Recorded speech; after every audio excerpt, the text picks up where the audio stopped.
Hello, everyone. Our next speaker comes from Supercell, John Cipriani, and John is going to talk about how making different kind of art for games has changed and what philosophical things he has also found about his art when doing it. So, big art in small scale. Please welcome John.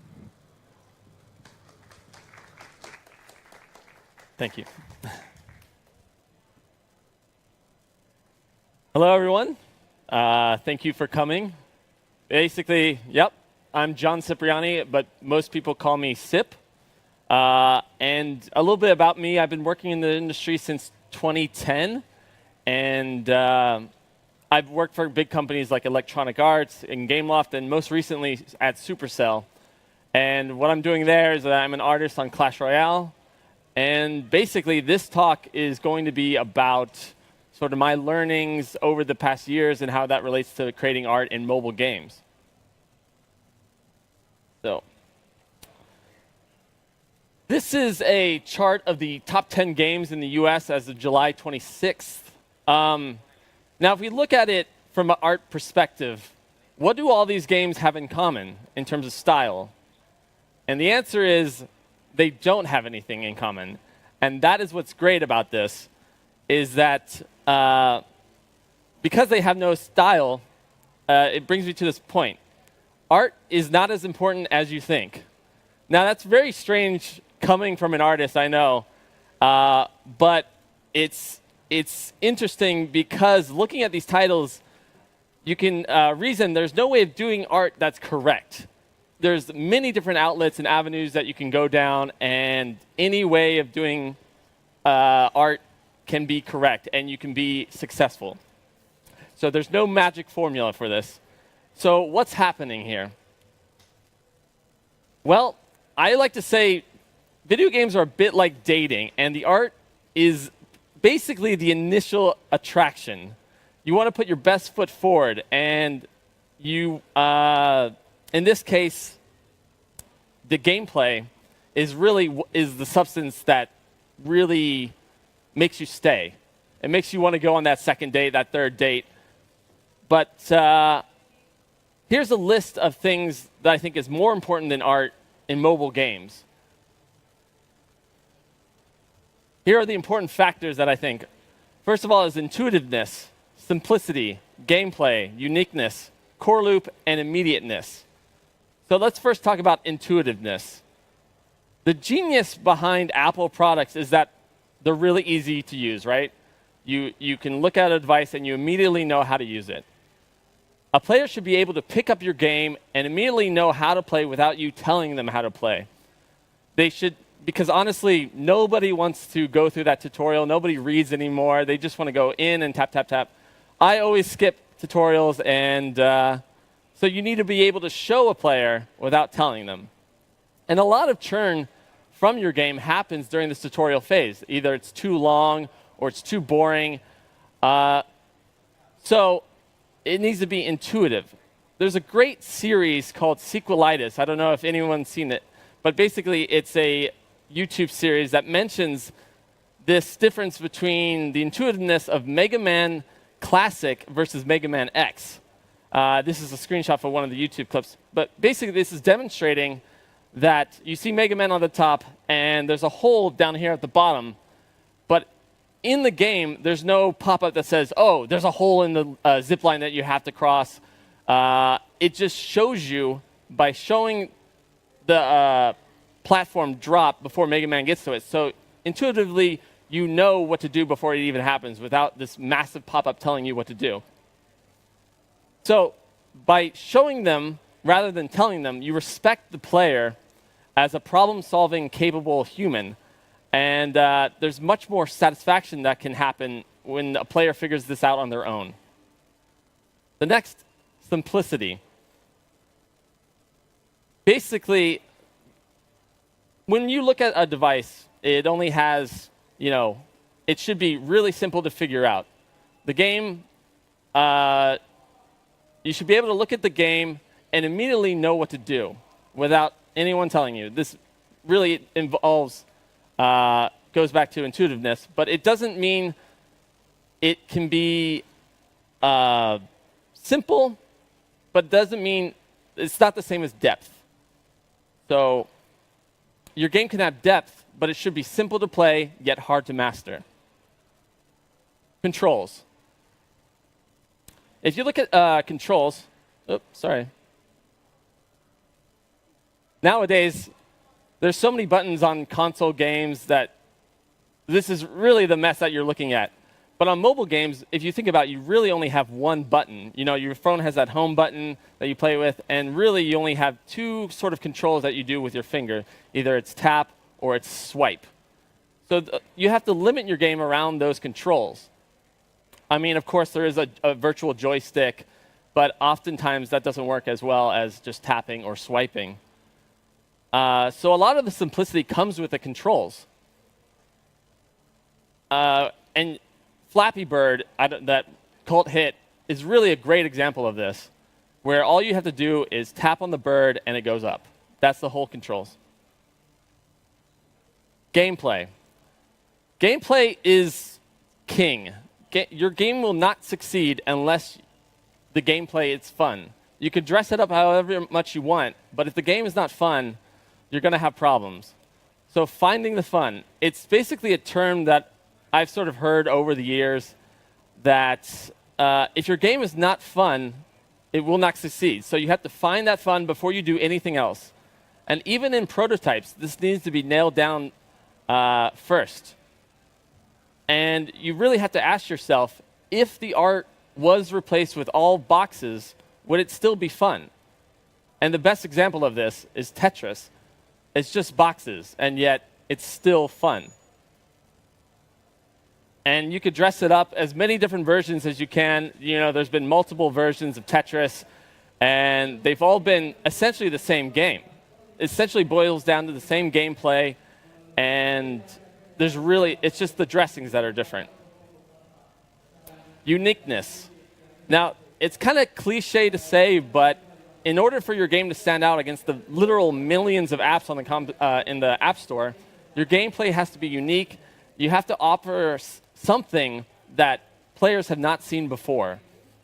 And it's not to say you can't take inspiration from a game, but you shouldn't directly clone it. It should be sort of a variation of your own take on the game. Now, I work on Clash Royale, and Clash Royale is no stranger to clones. As you can see, we have a few inspirations up there. What's interesting to note, though, is that although some of these games might yield initial success, oftentimes that success is very short-lived, and you see a drop-off of what they're doing, and most people go back to the original game that they fell in love with. It's because these games didn't offer them anything new that they hadn't seen before in the original game. So, again, take inspiration, but don't copy. Core loop. This is the essential ingredient to any sort of freemium game, is getting players on this loop cycle where they're going into their game, they're doing some action, and they're getting rewarded, and then that cycle continues. If you don't have a core loop figured out, it's much more difficult to succeed, especially in the long term. So it's very critical in making your revenue as well. Even it's the harsh reality is that games are a business. So in order to make more revenue, you have to have this cycle that people find benefit from. So your core loop should be fun, but also beneficial to the player so that they keep coming back for more.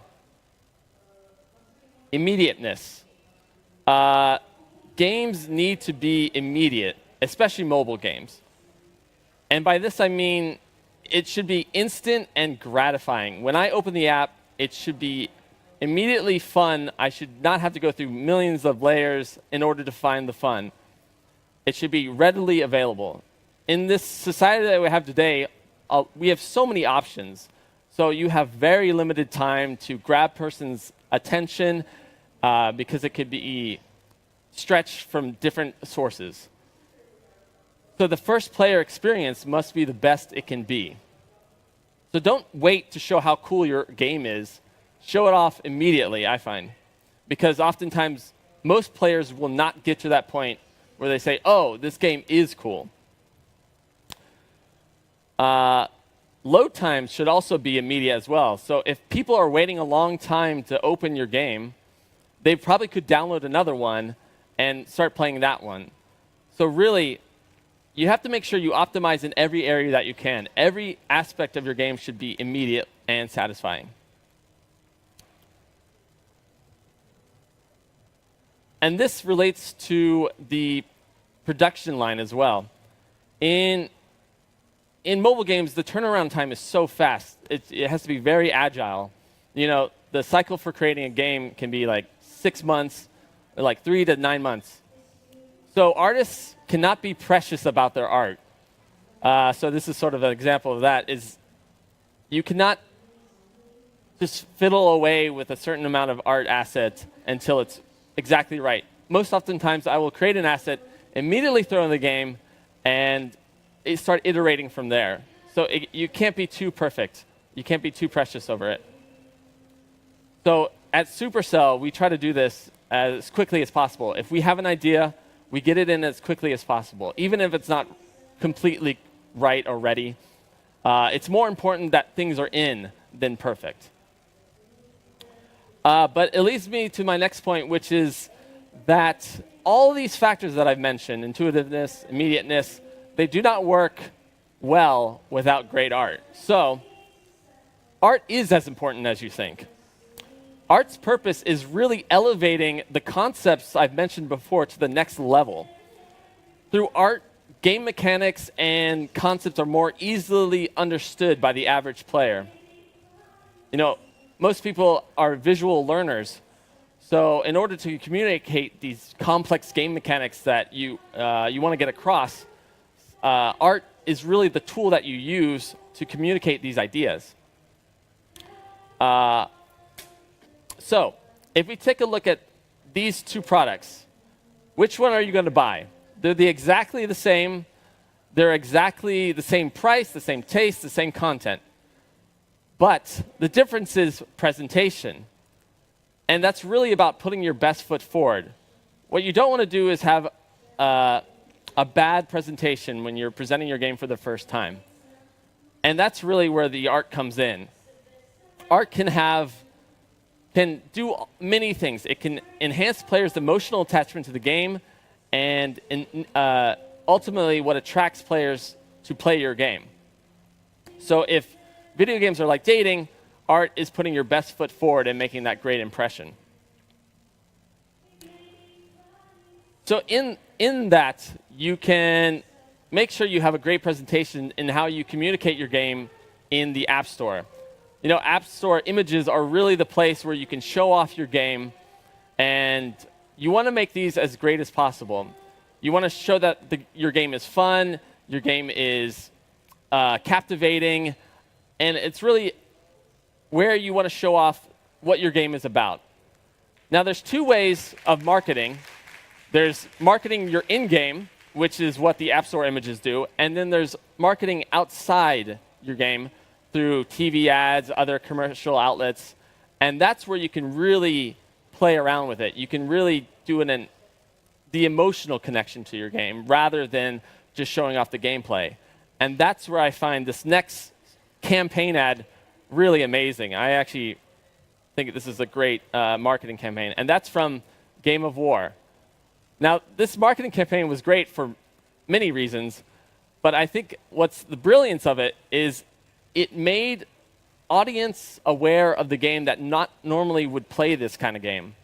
So these ads were so popular that, you know, your dad or your mom, who normally would not play this game, downloaded it and checked it out. And that's your ultimate goal, is getting people into your game, and hopefully the gameplay takes over and they want to stay in your game. So as you can see, this ad shows the emotional side of the game, whereas this tells a much different story of the gameplay. You can see that they sort of have two different outlets in how they captivate a player. Some might be more interested in this, and some might be more interested in this. But in the end, if they're both going to your game, that's ultimately a good thing.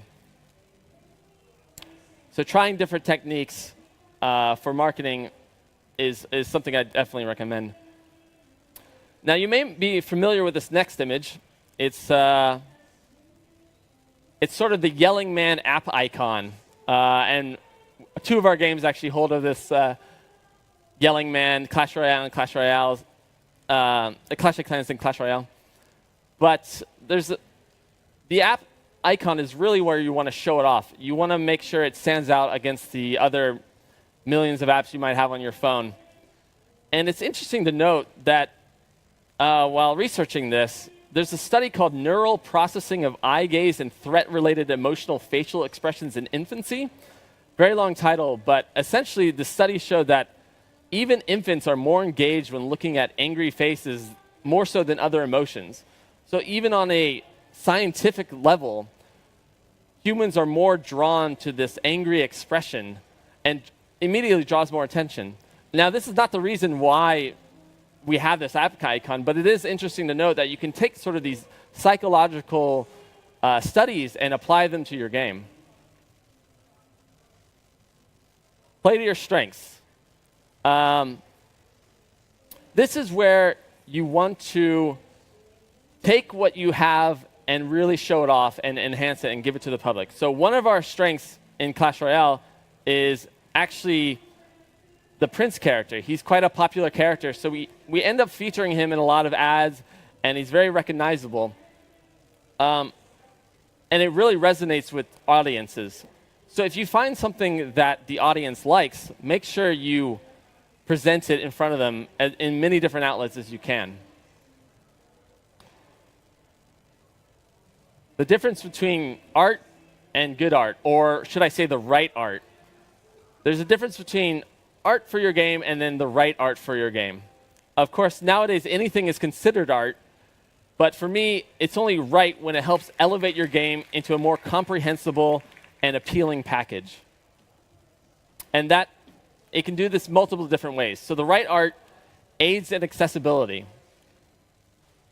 So the right art can help in players understanding your game. One of the biggest problems that we have in prototyping is that not everyone can see the big picture. You know, oftentimes it's just two coders together and they don't have an artist. And basically they're trying to show off this game, this big game idea, but they can't show it off the way they want it to because people can't see past the bad clip art, which is a huge problem. It becomes very distracting. So something like this is something would be presented, and it could be completely differently interpreted if it had the right art. So this is a clear example of the wrong art. The wrong art distracts and ultimately detracts from what you're trying to achieve. And oftentimes, because of this, many prototypes fail and never get beyond this point, which is really unfortunate. It also aids in understanding interactions. It'll draw your attention to certain objects in your game and make the player realize what is important. So in Clash Royale, without the visual feedback that we show of enemies getting hit or taking damage, you would end up with something like this, where you just have text of minus whatever hit points you had, and it becomes a huge mess. So by doing certain visual cues, you can really declutter your game. Good art is also helpful in provoking emotion. So I think this is one of the most important aspects of good art. Good art elicits these emotional responses in players, and by developing this emotional connection with the player, people are more willing to come back to your game day after day after day. And in Clash Royale, for example, we try to inhibit an emotional response using things like emoticons, and being able to communicate with your opponent is so powerful. But of course, there is this fine line where you don't want to elicit too many negative emotions. So you have to make sure the emotions that you are trying to trigger are more happy than negative. And it's why it's this emotional connection to these characters are the reason why You spend so much time customizing your characters on RPGs. So something like that. But, of course, with great power comes great responsibility. This power to elicit emotional responses should be taken lightly, and you have the ability as an artist to control how people experience your game. For example, you can soothe a player or make him feel anxious just by the certain color choices that you make. Red can put you on edge, whereas a calm blue can help you calm down. But of course, art will always be interpreted in different ways, and as an artist, my job is to communicate these ideas as best as possible. Simplifying. Good art simplifies. It can aid in deconstructing complex mechanics and feeds into gameplay intuitiveness and recognizability. So for example, in Clash Royale, our characters have different colors. You can see that the barbarians have yellow heads, the goblins are green, the musketeers purple, and this is a conscious choice to make sure that even in this chaotic mess of all the action, players are still able to recognize what is going on. This next slide is one of my favorite images. It's by an artist called Ashley Browning, who did this deconstruction series. And if you know this game, you will recognize this immediately. This is from Street Fighter.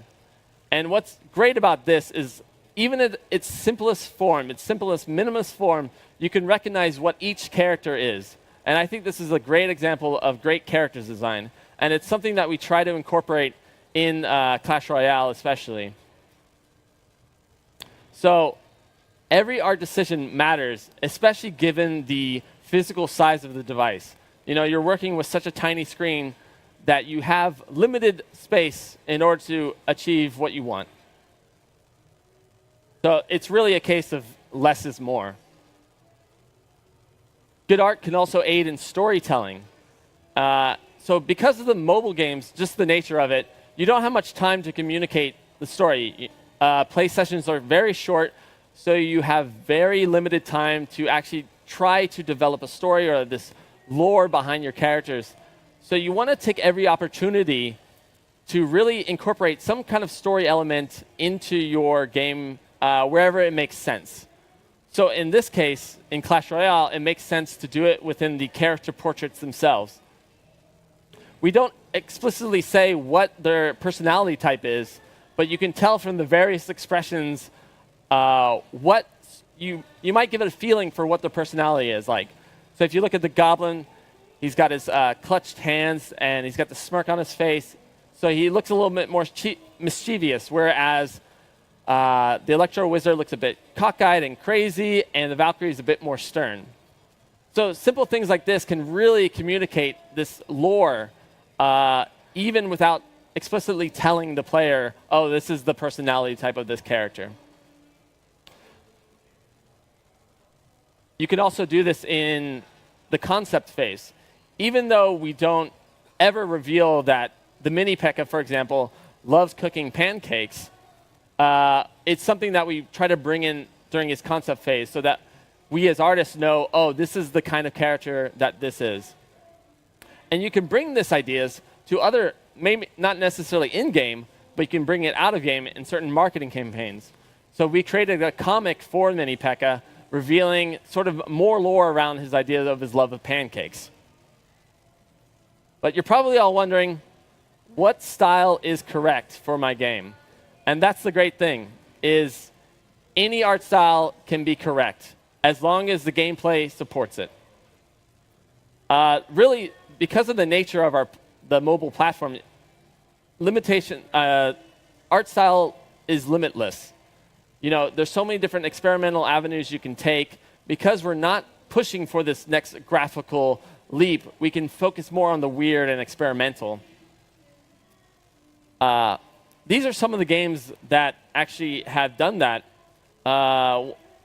You may be familiar with a few of these, but these were highly praised for their art, and you can see why. So these are Alto's Adventure, Monument Valley, Badlands, Tengami, Hitman Go.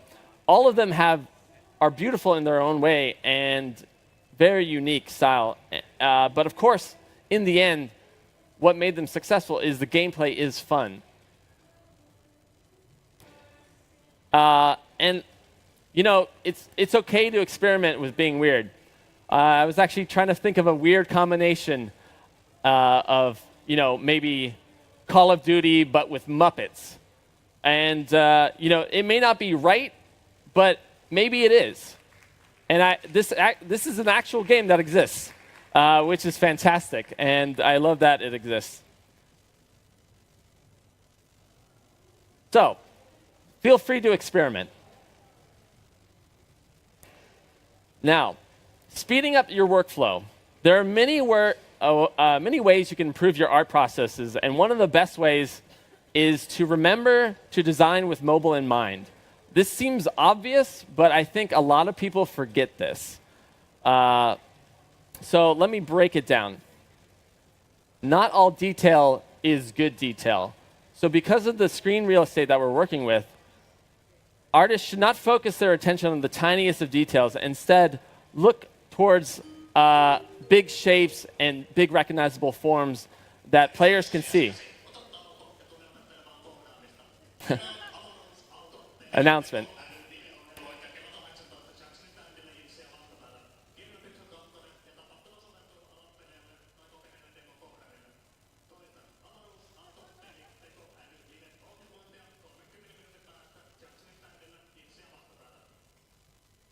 Great. So even though on your 30-inch monitor, you may be fiddling away with these tiny details, when you get in the game, those details are lost. So make sure you spend more of your time focusing on the bigger picture. And that's where focusing on the biggest bang for the buck comes in. You want to focus on what gets you the most in return. And that is not fiddling with tiny details. Another important aspect of speeding up your workflow is keeping your perspective in mind. Oftentimes, concept artists will go and draw something, but in the end, it doesn't work because the game perspective is different. I've had times where I've had completely redo a concept because when you try to render it from game perspective, it just didn't work. So it can really speed up time if you concept from game perspective. You can take inspiration from just quick, quick concepts, but ultimately, I think that's more wasting time and energy. Testing on device. This is probably the most important thing you can do to speed up your process.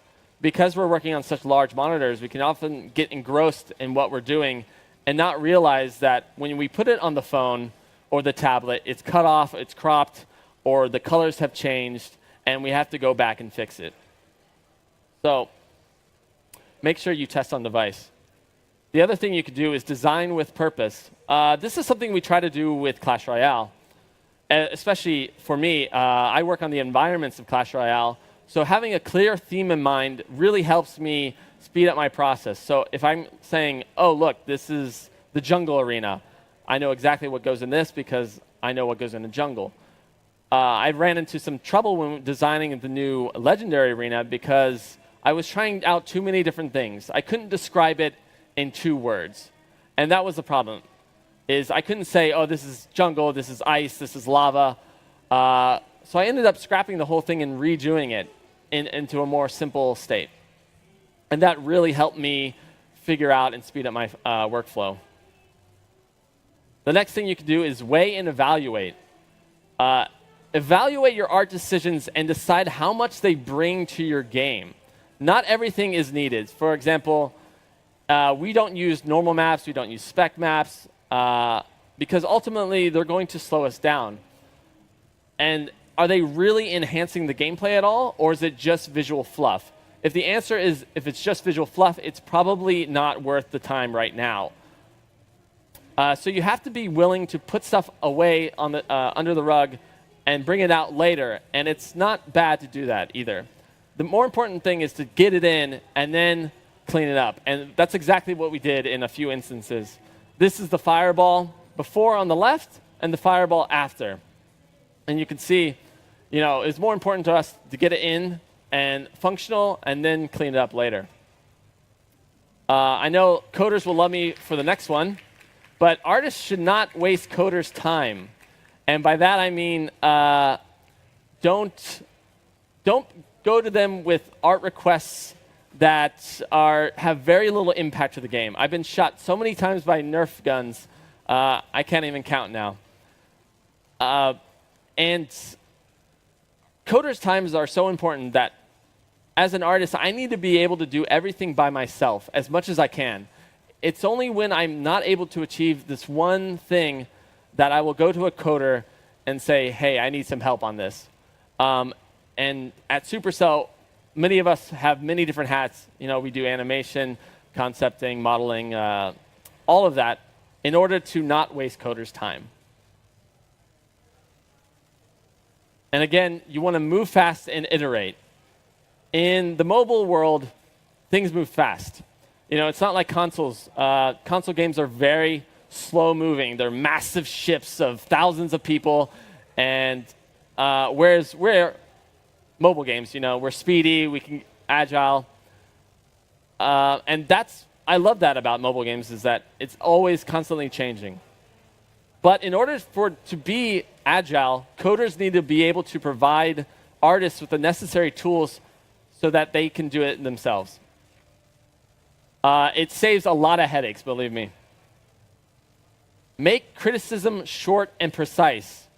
There's nothing I dislike more than when criticism is not helpful. It doesn't get to the core issue of the problem. This is an actual quote from an executive I got one time. Can you make the car a better red? This was one of my favorite quotes because what exactly is a better red? Is this a better red? Is this a better red? Or maybe this is a better red. And things like that, I have no idea what they mean or what the person is actually looking for. So when you're making criticism, make sure it's precise and to the point. Artists should also go with their gut and not with the public. I know it seems strange, but one of my least favorite practices in the industry is those A/B group tests to determine which style the game should use. I think ultimately it's a waste of time. One of the greatest examples I've seen was in Team Fortress 2. There's a talk with the principal artist there called Moby Franca, who recalls the time when he was doing an A/B test to find out the new style for Team Fortress 2. Now, Team Fortress 1 was a much more realistic style, and they were debating whether on going and keeping that realistic style for Team Fortress 2. Ultimately, in the end, they went with a more stylized version, even though the audience preferred a much more realistic look. And it's a good thing that the artists went with their gut, because otherwise we wouldn't have such great characters. So I think A/B tests have their place, but I don't think in determining what art style your game should go with. Another thing that saves a lot of headaches is keeping marketing needs in mind from the start.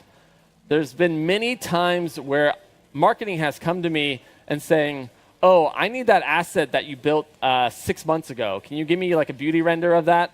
And I go, I have no idea where that file is, but I will try to get it to you. So what I've been doing now is rendering beauty images as I go and making sure everything is high res, double the resolution than I think it will ever need, because there might be a time where marketing comes, oh, we want this for a giant poster we're doing. And I go, okay, I have that for you, actually.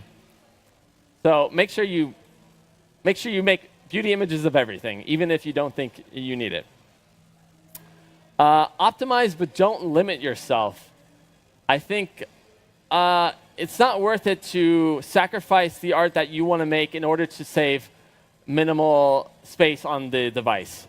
So it's important to think about optimization and try to save space where you can, but don't limit yourself in what you want to create or what you want to achieve.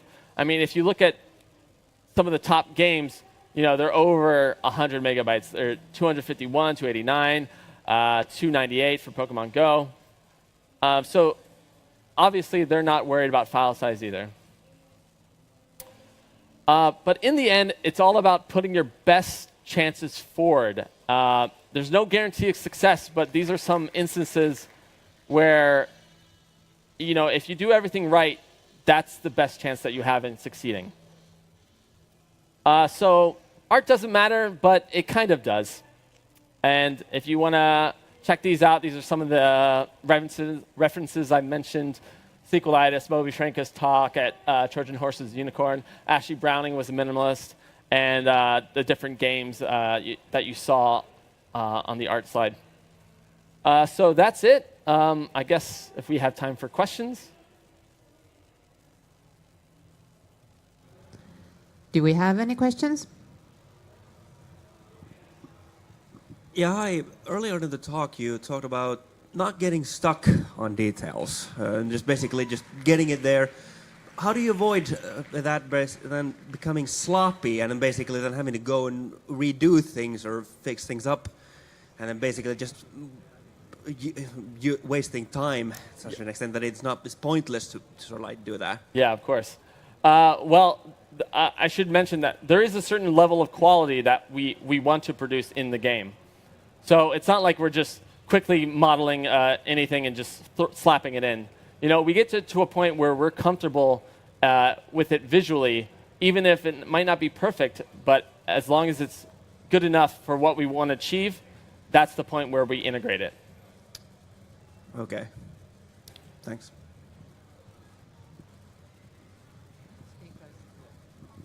So I have a question about the criticism. How do you give feedback for the artists for their work when they're finding the final details, for example? And who makes the final decision, you guys, for the art that goes into the game? Like, is it the artist or the chain of command or deadline? Well, that's the great thing about working at Supercell is there's no chain of command. Really, it's up to me to determine if it's good enough to go in. Obviously, I get feedback from other artists in saying, oh, what do you think of this? Is this working for you? If not, and I take all those opinions, and it's really up to me to determine what opinions I think are valid and which ones I choose to ignore because I think my own interpretation of what I want to achieve is more important. So I think a good way of giving criticism is telling specifically what you think is wrong with it and why you think it's wrong with it. And is it distracting? Is it making it feel uneasy or anything like that? So there has to be a cause and effect. Just saying, oh, I think you should change it to blue without any reasoning is not going to convince me as an artist to change it to that color.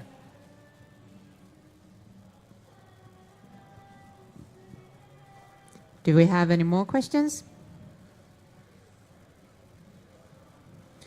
Our sponsor Remedy has free quantum break games for all the questions, or the people who ask the questions, so this is your chance.